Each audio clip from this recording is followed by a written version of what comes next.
All right, today we're talking about something pretty cool, kinetic currents. We're going to dive into this awesome story of backyard ingenuity, fundamental physics, and how you can engineer wind power from, get this, nothing but scrap metal. So we all love solar power, don't we? It's clean, it's brilliant, but it has one very obvious problem. What happens when the sun goes down? And that one simple question, it kicks off our whole story right here, finding a way to power through the night.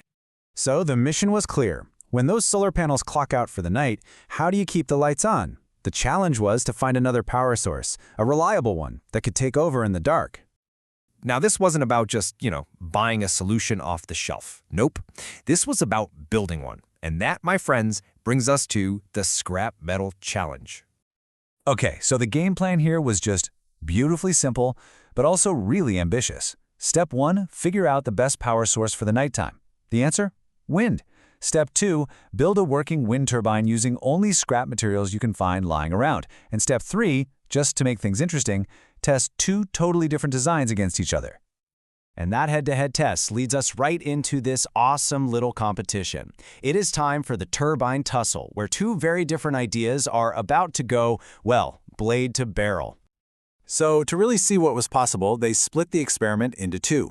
2 teams, using only what they could scrounge up, were tasked with building their own functional wind turbine. This set up the perfect side-by-side comparison. And here they are, our contenders.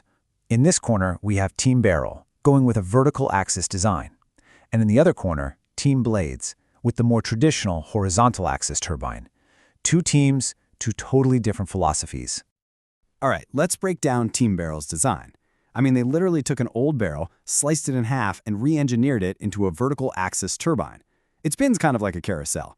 Now, the huge advantage here, it doesn't care which way the wind is blowing. It'll capture that energy from any direction, which is perfect for gusty, unpredictable wind. The trade-off, though, is that these designs are often a little less efficient at turning that wind into actual power compared to their bladed cousins. Now, Team Blades, they went for a more classic look. Think of your traditional windmill. They actually hand-carved wooden blades to build this horizontal axis turbine. This design is super efficient. It can squeeze way more electricity out of the same gust of wind. But here's the catch. It has to be pointed directly into the wind to work. So you get more bang for your buck, but only if the wind is playing nice. Okay, so we've got 2 turbines built from junk. Awesome! But the biggest question is still hanging out there. How does spinning some scrap metal and wood actually create a spark? Let's get into the science. This is really the heart of it all, isn't it?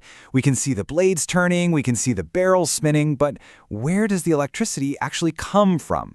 It feels a little bit like magic, but I promise you it's just pure, elegant physics. And that physics has a name: Faraday's law of induction. At its core, the principle is actually pretty simple. If you have a changing magnetic field, like say for moving a magnet, near a conductor, like a copper wire, you basically force electricity to start flowing through it. They don't even have to touch. It's all about the motion. Here's a great way to think about it.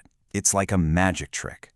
The moving magnet gives this invisible push to all the tiny electrons that are already inside the copper wire. And that gets them all moving in the same direction. And what do we call a flow of electrons? Yep, that's an electric current. So let's connect this right back to our turbines. Here's how it works in 3 simple steps. First, the wind spins the turbine, the barrel or the blades, doesn't matter. Second, attached to that spinning part are magnets, and they move right past coils of copper wire. And then third, as those magnets sweep past the coils, that invisible push happens and bam, an electric current is induced. That's it. That's the secret sauce. So, let's bring this all home. We started with a simple problem, and we've ended up with a real, working solution. It's the journey from scrap parts all the way to a tangible electric current. And you know what? In the end, it didn't really matter which design was better. The barrel, the blades, both of them worked. They were both this amazing proof that with a little bit of creativity and a core scientific principle, you can literally turn discarded junk into a genuine source of power. So what are the big takeaways here? First, that the simplest problems like, hey, I need light at night, can spark some incredible creative engineering. Second, there's often more than one right answer to a challenge. Different designs can get you to the same goal, each with its own pros and cons.